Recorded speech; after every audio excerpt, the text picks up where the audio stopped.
ಈಗ ಏನಾಯ್ತೇನೋ ಏನೋ ಎಲ್ಲ ನನ್ನಿಂದ ಆಗಿದ್ದೇನೋ ಆ ಥರ ತುಂಬ ಇದು ಮಾಡ್ತಾ ಇದ್ದಾರೆ ಬಿಗ್ ಬಾಸ್ ಮನೆಯಲ್ಲಿ ಬಂದು ನಿಮ್ಮ ಗಮನಕ್ಕೆ ಬಂದಿರುತ್ತೆ ಅದು. ಹೌದು, ಅಂದ್ರೆ ಅದು ಬಂದ ತಕ್ಷಣ ಅವರೊಂದು ಎಕ್ಸ್ಪ್ರೆಷನ್ ಅಷ್ಟೇನೆ, ಸಮಾಧಾನದೊಂದು ಫೀಲು, ಅದ್ರ ಜೊತೆಗೆ ನನ್ನಿಂದ ಆಗೋಯ್ತಲ್ಲ ಅನ್ನೋ ಒಂದು ಪಶ್ಚಾತ್ತಾಪ ಪಾಪ ಅವರಲ್ಲಿತ್ತು.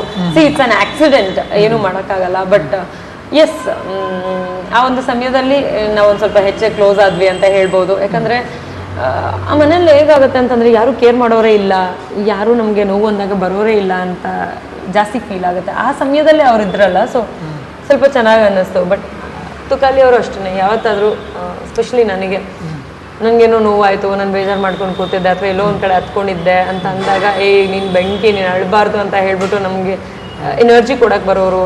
ಕಳಪೆ ಅಂತ ಜೈಲ್ಗೆ ಹೋದಾಗಷ್ಟೇ ನಿನ್ನಷ್ಟು ತರಕಾರಿ ಫಾಸ್ಟಾಗಿ ಕಟ್ ಮಾಡೋರು ಯಾರೂ ಇಲ್ಲ, ಈ ರೀತಿಯಾಗಿ ಹೇಳ್ತಾ ಹುರಿದುಂಬಿಸ್ತಾರೆ.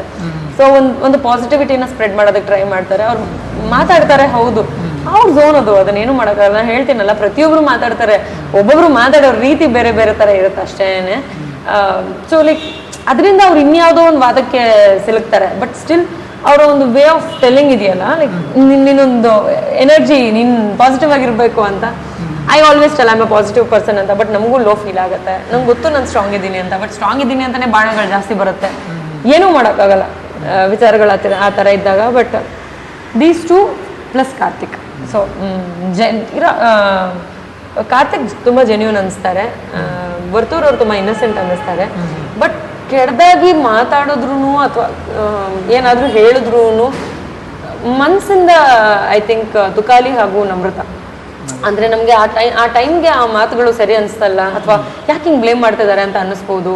ವಿಚಾರಗಳು ಯಾವ ರೀತಿ ನಡೆಯುತ್ತೆ. ಬಟ್ ಒಂದೊಂದು ವಿಷಯನ ಅರ್ಥ ಮಾಡ್ಕೊಳ್ಳೋದು ಅಂತ ಬಂದಾಗ ನಮ್ರತ ಅವರಾಗಿರ್ಬೋದು, ತುಕಾಲಿ ಅವರಾಗಿರ್ಬೋದು, ಅದನ್ನು ನಮಗೆ ನೋವಲ್ಲಿದ್ದಾಗ ಬರೋರಾಗಿರ್ಬೋದು, ಇವರಿಬ್ರು ಸಂಬಂಧನೇ ಇಲ್ಲದೆ ಹೋದ್ರೂ ಬಂದು ಒಬ್ರಿಗೆ ಸಮಾಧಾನ ಮಾಡ್ತಾರೆ, ಸಾಂತ್ವನ ನೀಡ್ತಾರೆ. ಈ ಎರಡು ವಿಚಾರಕ್ಕೆ ಮನಸ್ಸಿಂದ ಇವ್ರು ಒಳ್ಳೆಯವರು ಅಂತ ನಾನು ಭಾವಿಸ್ತೀನಿ.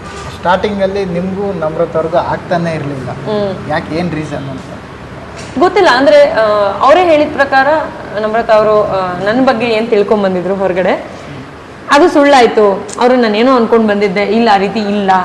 ಸೊ ಆ ಒಂದು ಮೈಂಡ್ ಸೆಟ್ ನನಗೆ ಇದ್ದಿದ್ದರಿಂದ ಅವ್ರು ಕಂಡ್ರೆ ಆಗಲ್ಲ ಅನ್ನೋ ರೀತಿಯನ್ನೆಲ್ಲ ಆಗ್ತಿತ್ತು ಅಂತ ಅವರು ಯಾವಾಗೋ ಒಂದ್ಸತಿ ಹೇಳ್ಕೊಂಡ್ರು. ಸೊ ಅದಾದಮೇಲೆ ಒಂದು 2-3ನೇ ವಾರ ಆದಮೇಲೆ ಅಂತ ಕಾಣಿಸುತ್ತೆ, ನಾವು ಕೂತ್ಕೊಂಡು ಮಾತಾಡಿದ್ವಿ. ನಾನೇ ಕರೆದೆ, ಲೈಕ್ 2 ನಿಮಿಷ ಮಾತಾಡ್ಬೋದಾ, ಇದನ್ನೇನು ಕ್ಯಾರಿ ಮಾಡಬೇಕಾ ಅಥವಾ ಇದನ್ನ ಇಲ್ಲಿ ಬಿಡಬೇಕು ಅನ್ನೋದು. ಕ್ಯಾರಿ ಮಾಡಬೇಕು ಅಂದರೆ ಮಾಡೋಣ, ಜಗಳನೇ ಮಾಡ್ತಾ ಇರೋಣ. ಬಟ್ ಇದನ್ನು ಮುಗಿಸ್ಬೇಕು ಅಂತ ಇತ್ತು ಅಂತಂದರೆ, ನಾಮಿನೇಷನ್ ಅಂತ ಬಂದಾಗ ಮತ್ತೆ ನನ್ನ ಹೆಸರು ತಗೊಳ್ಳೋರು. ಬಟ್ ಅಟ್ಲೀಸ್ಟ್ ಆ ಒಂದು ಮಿಸ್ಅಂಡರ್ಸ್ಟ್ಯಾಂಡಿಂಗ್ ದೂರ ಆಯಿತು.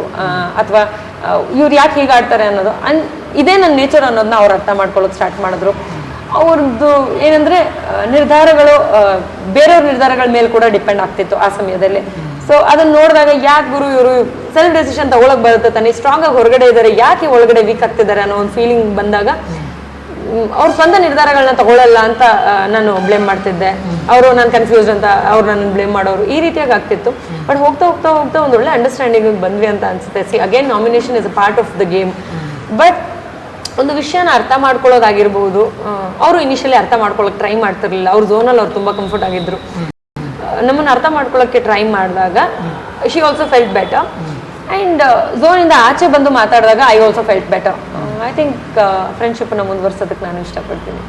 ಬಿಗ್ ಬಾಸ್ ಹೋಗಿ ಬಂದರೆ ಎಲ್ಲರೂ ಲೈಫ್ ಒಂದ್ಸಲ ಚೇಂಜ್ ಆಗುತ್ತೆ ಅಂದರೆ ನಿಮ್ಮ ಲೈಫ್ ಯಾವ ರೀತಿ ಚೇಂಜ್ ಆಯಿತು ಅಂತ ಬಂದಾಗ ನನ್ನ ಲೈಫ್ ತುಂಬ ಪಾಸಿಟಿವ್ ಆಗಿ ಚೇಂಜ್ ಆಗಿದೆ ಅಂತ ನನಗೆ ಗೊತ್ತಾಯಿತು. ಒಂದಷ್ಟು ಇದನ್ನು ನಾನು ಸ್ಟೇಜ್ ಮೇಲೂ ಕೂಡ ಹೇಳಿದ್ದೀನಿ. ಒಂದಷ್ಟು ನೆಗೆಟಿವಿಟಿನ ಸ್ಪ್ರೆಡ್ ಮಾಡ್ತಿದ್ರು ಜನ.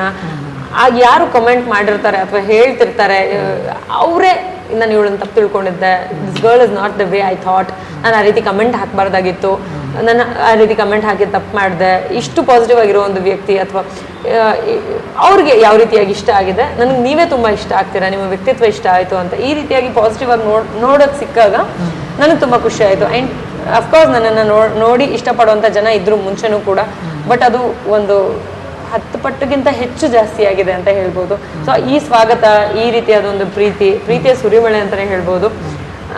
ಅದು ಸಿಕ್ಕಾಗ ನನಗೆ ಆ್ಯಕ್ಚುಲಿ ತುಂಬ ಖುಷಿ ಆಯಿತು. It is very surprising also. So big boss ಮನೆಯಿಂದ ನಾನು ಹೊರಗೆ ಬರಬೇಕಾದ್ರೆ ತುಂಬ ದುಃಖದಲ್ಲಿ ಬಂದೆ, ತುಂಬ ಬೇಜಾರಲ್ಲಿ ಬಂದೆ, ಮಧ್ಯದಲ್ಲಿ ಹೋಗ್ತಿದ್ದೀನಲ್ಲ ಒಂದು ಫೀಲಲ್ಲಿ ಬಂದೆ. ಬಟ್ ಹೊರಗೆ ಬಂದಮೇಲೆ ಗೊತ್ತಾಯಿತು, ಟ್ರೋಫಿ ಗೆದ್ದಿದ್ರು ನನಗೆ ಇಷ್ಟು ಖುಷಿ ಆಗ್ತಿರ್ಲಿಲ್ವೇನೋ.